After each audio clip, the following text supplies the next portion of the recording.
You're just the family disappointment. My brother kept mocking me at Christmas dinner until his new boss unexpectedly walked in, shook my hand like we were old friends, and asked for a selfie right in front of everyone. Hey Reddit, I'm Milo, 38M, and I don't usually post stuff like this, but after what happened over the holidays, I've been carrying this knot in my chest that I haven't been able to untangle. This wasn't just another uncomfortable Christmas dinner.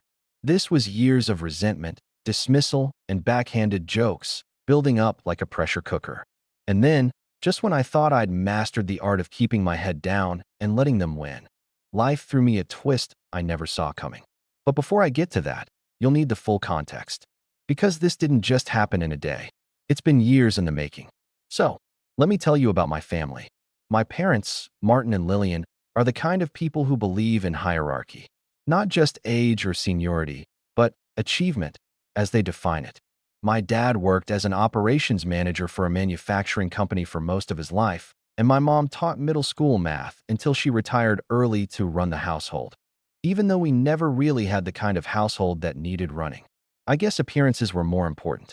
They're traditional in the worst ways, value outward success over character, love formality more than warmth, and act like every family gathering is a stage performance for an invisible audience. Then there's Damon, 41M, my older brother. Picture the kind of guy who wore blazers to high school and corrected teachers just to help. He's always been my parents' pride and joy. He was the driven one, the natural leader, the one with the polished LinkedIn profile and a voice that always sounds like he's trying to close a deal, even when he's ordering lunch. Growing up, he didn't have to earn their respect. He just had it.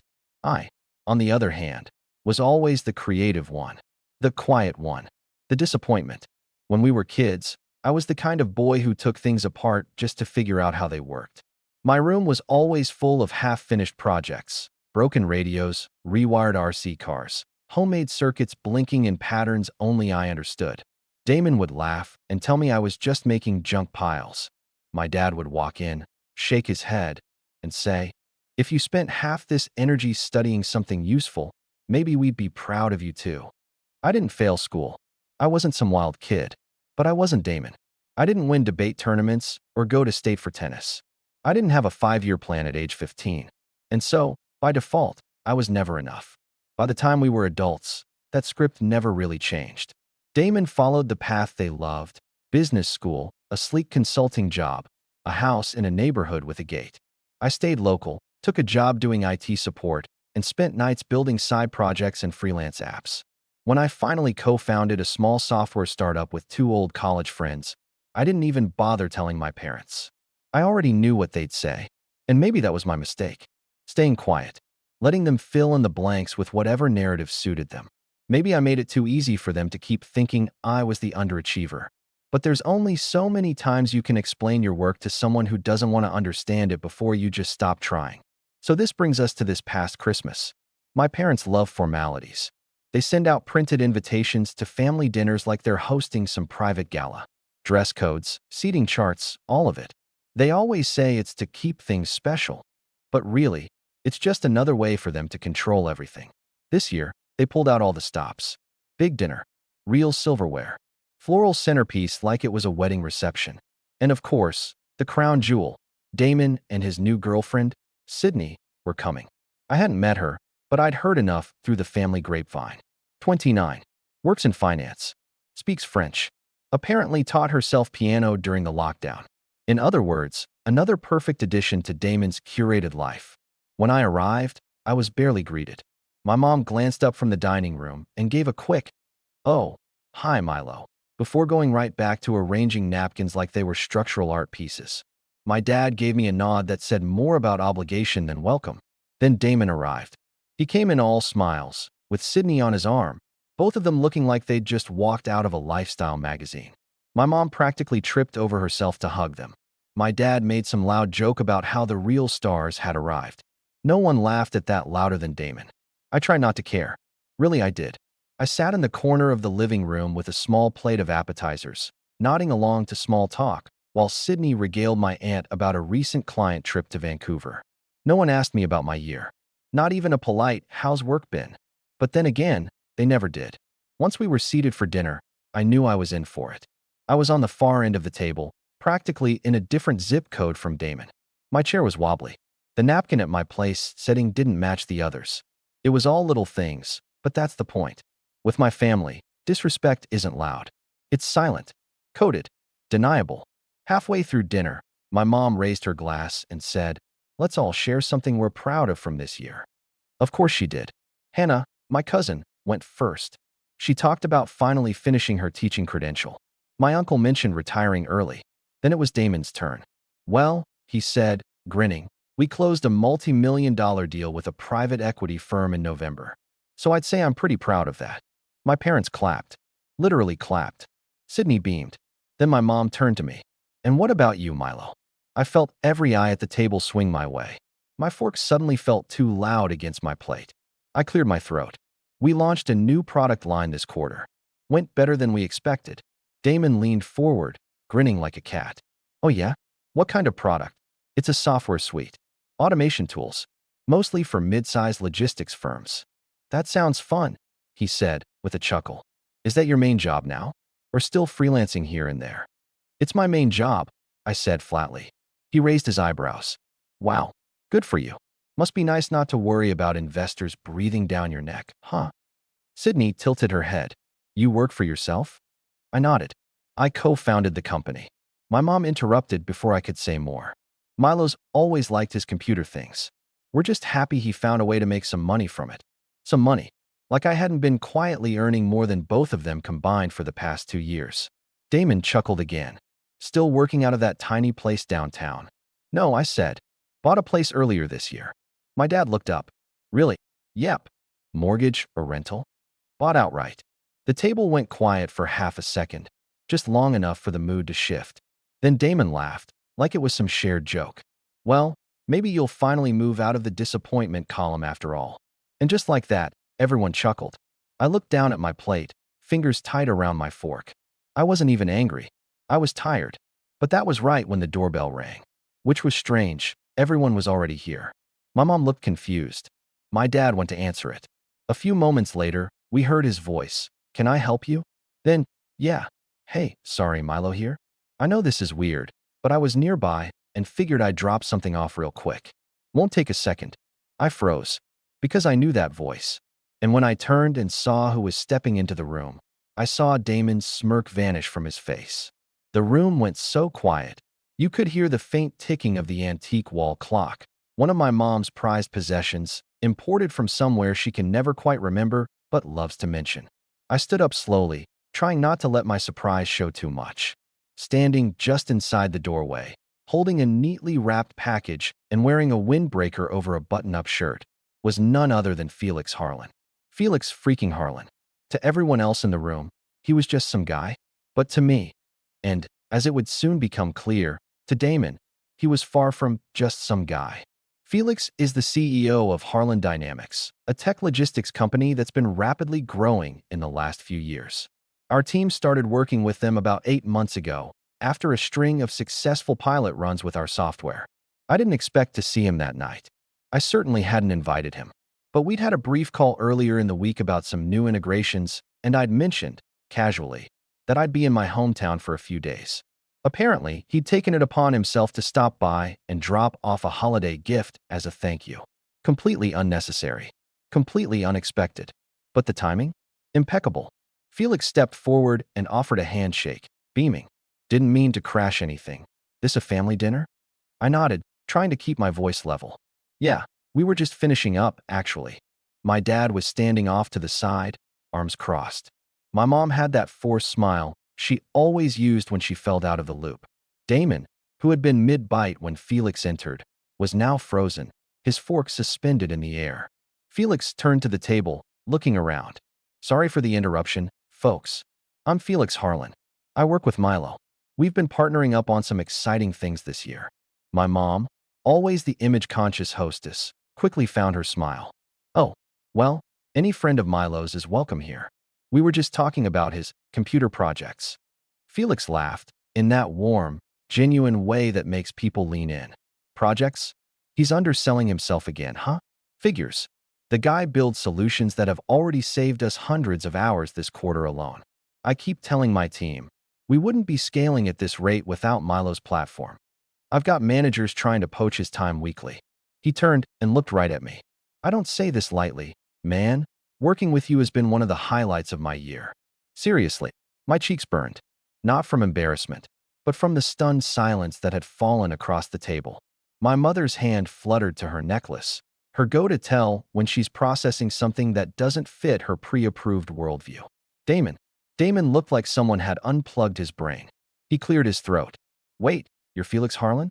From Harlan Dynamics. Felix raised an eyebrow and turned toward him. Yeah, and you are? Damon. Damon Whitmore. I'm actually starting with Levington Consulting this month. They're one of your partners, right? Felix tilted his head slightly, like he was trying to recall a detail. Oh, right. Yeah, I think they just signed on for the new contract. So you'll be part of the implementation? Damon gave a tight smile. Possibly. I'm not sure where they'll place me yet. Felix nodded politely, but didn't press further. Instead, he turned back to me and handed me the small box. Just a little something. It's nothing big, some specialty coffee from that roaster you liked when we were in Portland. Figured you'd get more use out of it than I would. Oh, thanks, I said, genuinely touched. That's really thoughtful.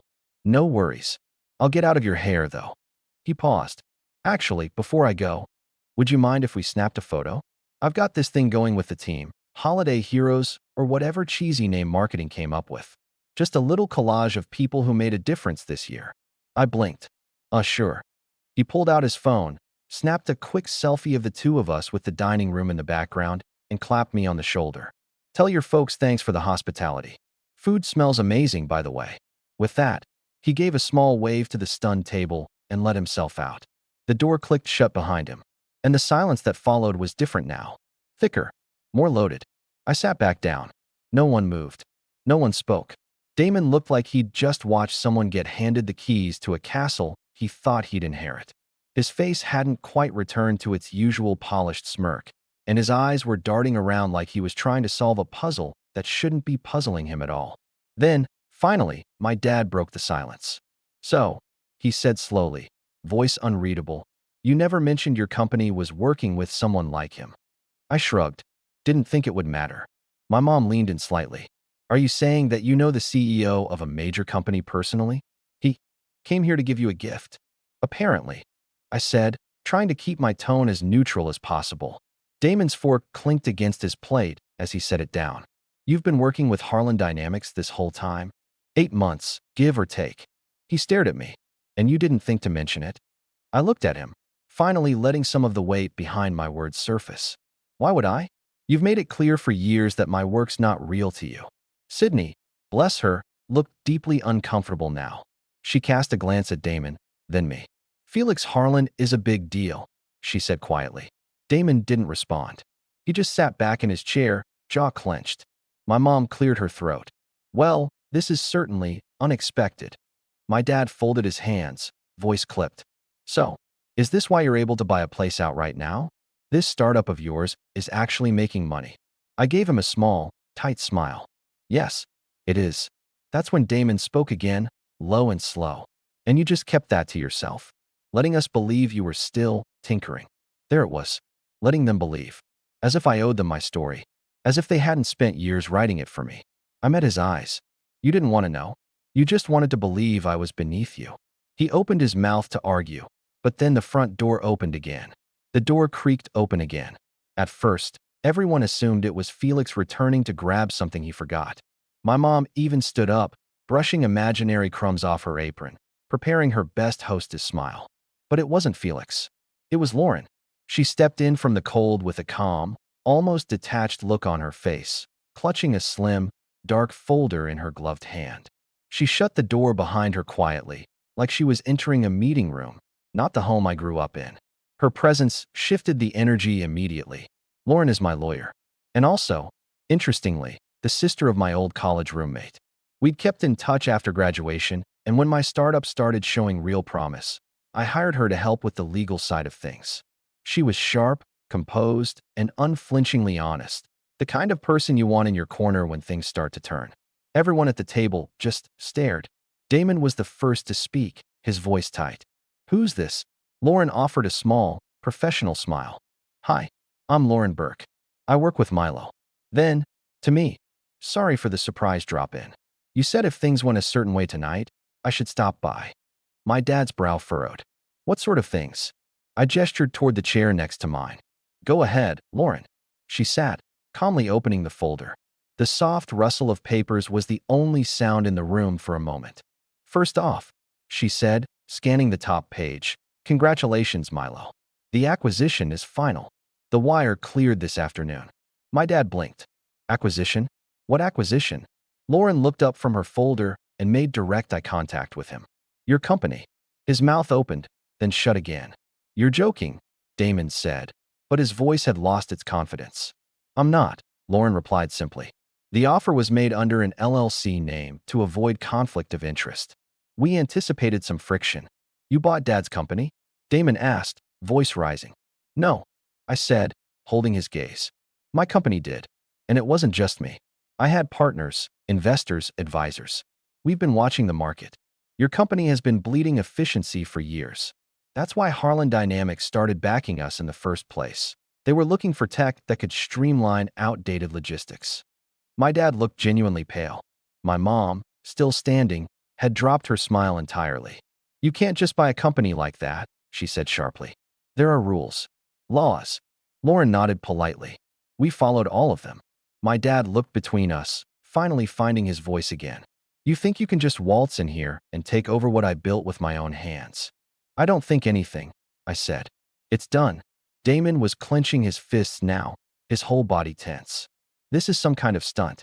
You came here to rub it in. I tilted my head. I came for dinner. You spent most of it mocking me, telling me I'd never measure up, that I'd always be a disappointment.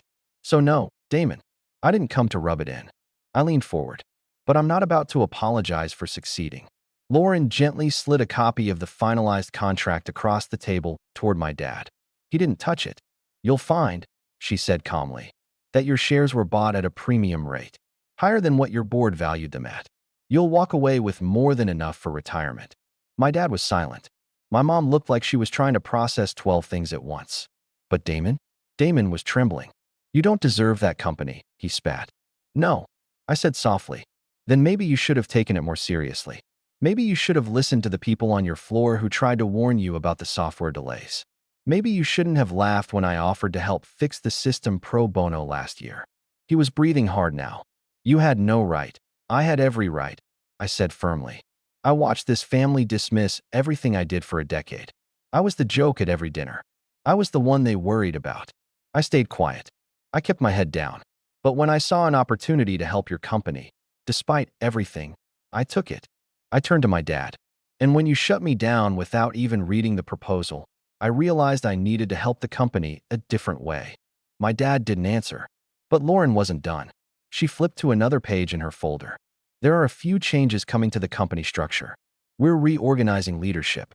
Some of the current directors are being offered early retirement. Some will stay on for transitional roles. Damon, she looked at him, voice even. Your offer letter was rescinded. He stood abruptly, chair screeching against the floor. You can't do this. I can't, I said. It was a unanimous vote. You're pathetic, he said, voice shaking. This is revenge. That's all it is. I didn't rise. I didn't raise my voice. I just looked at him. You made sure I never forgot my place in this family, I said quietly. All I did was return the favor. And then my mom turned on me. You had no right to do this to us, she snapped. We raised you. We sacrificed for you. And this is how you repay us. I looked at her. At the woman who never once came to a single one of my presentations. Who used to tell me not to brag when I got scholarships. Who once told me she hoped Damon's success would inspire me to try harder. You raised me to be quiet, I said. To make myself smaller so Damon could shine. To pretend like my wins didn't matter. And now that you see I was doing more than you ever gave me credit for, you're angry? That's not parenting. That's control. Lauren closed her folder and stood. We'll leave you to your evening. I stood, too, steady and calm. We'll be in touch soon, I said.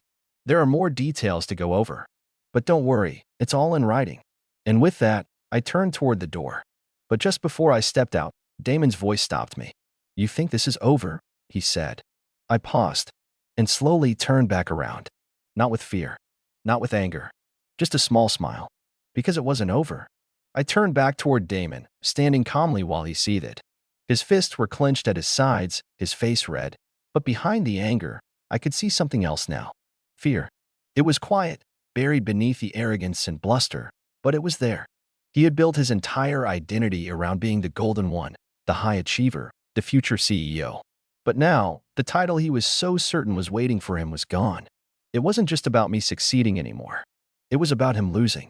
"You think this is over?" he repeated, louder now. Lauren didn't flinch. She simply stood beside me, folder tucked under her arm like this was just another Tuesday at the office. "I don't think anything," I said evenly. "But I do know what's coming." Damon laughed bitterly, shaking his head. "You think you've won just because you have money now? You're still the family joke. That's never going to change." I didn't reply. Because he was wrong. And he knew it. The silence after that stretched thick and heavy. My mom sat back down slowly, like her legs wouldn't quite hold her weight. My dad still hadn't opened the folder. He was staring at the wall like he wasn't really in the room anymore. I left without another word. Lauren and I walked out into the cold evening air, the front door clicking softly shut behind us. "Was that how you expected it to go?" she asked as we reached her car. I looked up at the house one last time. The lights were still glowing in the dining room, but the warmth didn't reach the windows. It looked cold from the outside now. Small. "No," I said quietly. But it was how it needed to go. In the months that followed, the transition was rocky, just like we knew it would be. Several of the old guard resisted the changes we brought in, but the numbers spoke for themselves. The company, my company now, started operating more efficiently than it had in years. We implemented automation tools that reduced shipping times by nearly 40%, cleaned up the old contracts that were draining profits, and rebuilt the customer service department from the ground up. Employee turnover, which had been sky-high, finally started to stabilize. I visited the warehouse once a week and got to know the people who worked there. The ones Damon used to refer to as numbers on a spreadsheet. I wasn't playing small anymore. As for Damon, well, losing his future at the company hit him harder than I expected. Levington Consulting quietly withdrew their offer once word got out about the acquisition. He tried applying to a few similar firms, but it didn't take long for whispers to catch up. The corporate world isn't as big as people think. Word spreads. Eventually, he ended up moving to another state and took a job well beneath the role he thought he'd have. Last I heard, he's bitter, working long hours, and telling anyone who'll listen that it was all stolen from him. He never reached out. Neither did my parents. My mom tried once, sent a long, guilt-laced email about family bonds and how we shouldn't let money get between us. She signed off with a picture of the family crest and a reminder that blood is forever. I never replied. Because they weren't my family anymore. Not really. Family doesn't mock your efforts. Family doesn't steal your pride and call it parenting. Family doesn't celebrate your failures and pretend your victories don't count. People like that? They're just characters you happen to share a roof with once. I spent so many years trying to prove my worth to people who were never going to see it. But not anymore. Now, I don't go back for the holidays. I spend them with friends who've become my real family, people who ask questions because they're interested, not because they're looking for ammunition. People who see me. And maybe, someday, my name will fade from the family group chats and old stories. Maybe they'll rewrite history to make themselves feel better. That's fine. Because I know the truth. And so do they. The disappointment they kept trying to push to the shadows? He's the one who owns the building now. And the shadows? That's where they sit. Still talking. Still bitter. Still stuck. While I move forward. Without them. So, Reddit, am I the a-hole here? Did I make the right call by taking control and cutting ties? Or should I have tried harder to keep the family peace despite everything? I kept my cool, played by the rules, and let the facts speak for themselves. But family isn't just about business or money. It's about respect and support. Was I too harsh? Or was it long overdue? I'd love to hear your thoughts. What would you have done if you were in my shoes? If you've ever dealt with toxic family dynamics or been underestimated by those closest to you, this story will hit home. Watch as one person turns years of being overlooked into a powerful comeback that changes everything at a family gathering. Don't forget to like and subscribe for more stories like this one.